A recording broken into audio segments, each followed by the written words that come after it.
Hey guys, hey, Mr. Culhane here. We are going to be doing another video today exploring some of the other effects that were caused by the Treaty of Versailles.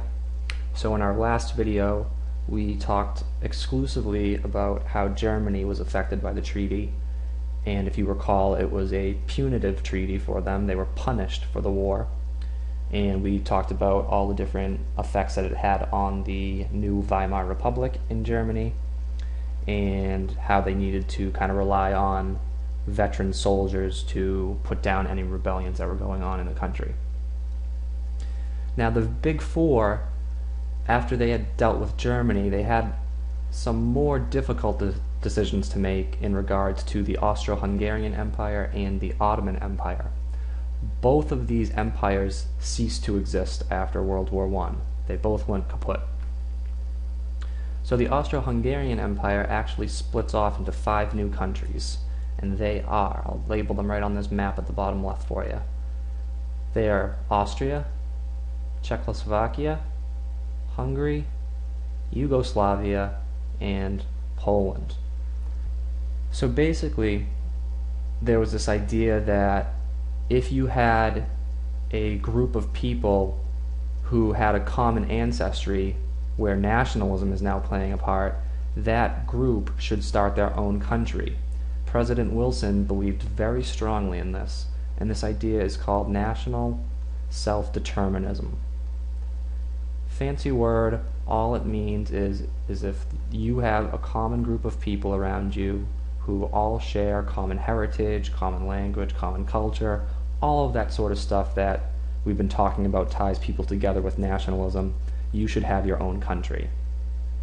So the Austro-Hungarian Empire, they saw themselves as kind of having 5 different main groups of people. They were split into 5 different countries. And same things going on in the Ottoman Empire. And we're going to just scroll back up to this other map up here and kind of zoom in on it. So this map at the top right, what it's showing is that all the different ethnic groups within the Ottoman Empire, and you can see they're color-coded. So you can see, hopefully, that there's going to be some problems with national self-determinism within the Ottoman Empire. As you can see, the colors, although there are large concentrations, especially with that red, you can see it's kind of spotted throughout the empire. So the Big Four, when they were discussing the Treaty of Versailles, didn't really know what to do, because how can you have these small little groups of people surrounded by a larger population kind of outside the cities? How do you form separate countries with those? It was kind of a big problem that they were running into. So basically what they ended up having to do is whatever countries formed out of the Ottoman Empire, they basically just said, okay, those are the countries. So even if the population wasn't 100% one ethnicity, they just kind of had to go along with it. They really couldn't enforce anything else. So if we just quickly go back down to the map of post-World War I Europe, you'll see that there are a few different nations that exist after the Ottoman Empire ceases to. Biggest is Turkey. You also have Bulgaria. Greece was already separate, but I'm just going to label it as well because it is down there. Albania and Romania. Again, it's important to note that for the most part, each one of these nations has a dominant ethnic group. There are pockets of minority groups within them, and this actually causes continued disturbances throughout the 20s and 30s in the Balkans. So it's still a very unstable region. Even to today, there are still issues going on because these groups are intermingled, and for various reasons they don't always get along. Now, Austria is an interesting case because it actually has a predominantly German-speaking population, and after World War I, they wanted just to become part of the German nation. However, the Big Four treated Austria as an enemy state, and they forbade Germany from combining with Austria to form a larger Germany. Now, this is actually one of the driving factors that you can see behind Nazism is Hitler continues to make promises throughout the 30s that Austria and Germany will be combined, and he runs kind of on a platform, and the German term for it is Anschluss. I spelt that way wrong. C-H-L-U-S-S, Anschluss.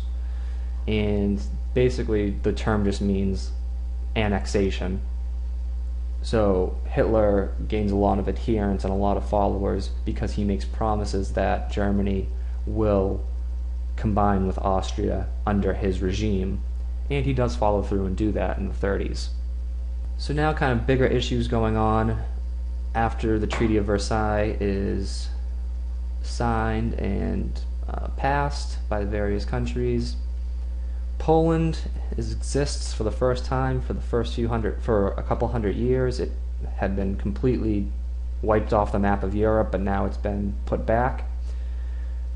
And if you can see on the map, there's actually a small little corridor of Poland that leads to the Baltic Sea, and there's also a small little city called Danzig. Now, this Polish corridor, as it came to be known, separated Germany from its eastern half of Prussia. This made the Germans none too happy, and the Poles actually had to continuously fight with those German paramilitary groups over the Polish corridor and the right for them to have that territory. At the same time, Poland is also fighting with the USSR and the Ukraine over their eastern borders. So the Treaty of Versailles, although it does end World War I, it by no means settles and it creates this lasting peace after the war. Now just quickly going to big picture again, just to talk about a little bit more about the Ottoman Empire. As I've already mentioned, the land in the Balkans is split up into various nationalistic countries. For the most part, it's one group of people, but there are minorities in them. Their land further to the east, what we think of as the Middle East today, Syria, Iran, Iraq, Saudi Arabia, all those places, they're actually given to France and Great Britain, and they're put under what's called a mandate system. And the basic premise is that France and Great Britain, as Western civilized countries, would prepare these regions to become their own countries. However, in reality, basically it just allowed France and Great Britain to take over these countries and incorporate them into their empires. Bottom line, Treaty of Versailles technically ends the war. However, it creates its own set of problems, a lot of which, as we'll see as we continue looking at this unit and further units, it creates a lot of the problems that are going to end up causing World War I. And Germany, with Hitler and the Nazis in power, their first move is actually going to be removing this Polish corridor right up here and taking over the city of Danzig. So one of the stipulations in the Treaty of Versailles is going to be the first spot where World War II begins. So after you've done watching this video, I'd like you to go to Edmodo, and there's going to be an online quiz that you can take. You have to get over 70% to move on. If you don't, you have to just rewatch the video over any of the parts that you missed, and I hope you enjoyed.